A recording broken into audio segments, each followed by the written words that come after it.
सन्माननीय ज्येष्ठ सदस्य भास्कर जाधव यांनी जे प्रश्न या ठिकाणी उपस्थित केले, मी सांगू इच्छितो की ही योजना अनेक सरकारपासून कार्यरत आहे. आपणही सरकारमध्ये होते, नंतर वेगवेगळे सरकार आली, शेवटी ही एकदम पॉप्युलर स्कीम झाली आणि प्रत्येक विधानसभेमध्ये अनेक आमदारांना असं वाटतं की अशा पद्धतीने कॅम्प घेऊन आपल्या मतदारसंघाच्या जनतेला लाभ द्यायचा. परंतु हे लाभ देत असताना कुठले संजय गांधी सारख्या कुठल्याही योजनेमध्ये आपल्याला कल्पना आहे की लाडकी बहीण योजना असेल, पीक विमा योजना, प्रत्येक योजनेमध्ये काही दलाल सक्रिय होतात आणि दलाल सक्रिय होतात आणि त्या योजनेला बदनाम करतात.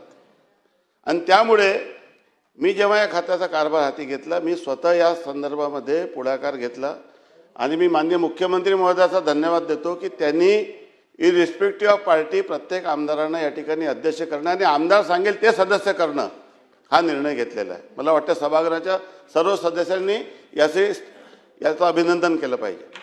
आणि याचा उद्देश काय? याचा उद्देश असा आहे की एक तर दलाल राज्यापासून मुक्ती व्हावी आणि दुसरं महत्त्वाचं की लोकप्रतिनिधीचा जिथं सहभाग होतो तिथं अशा पद्धतीचे चुकीचे प्रयत्न कोणी करत नाही. बंदी आहे, याला नियंत्रित केलं जाते.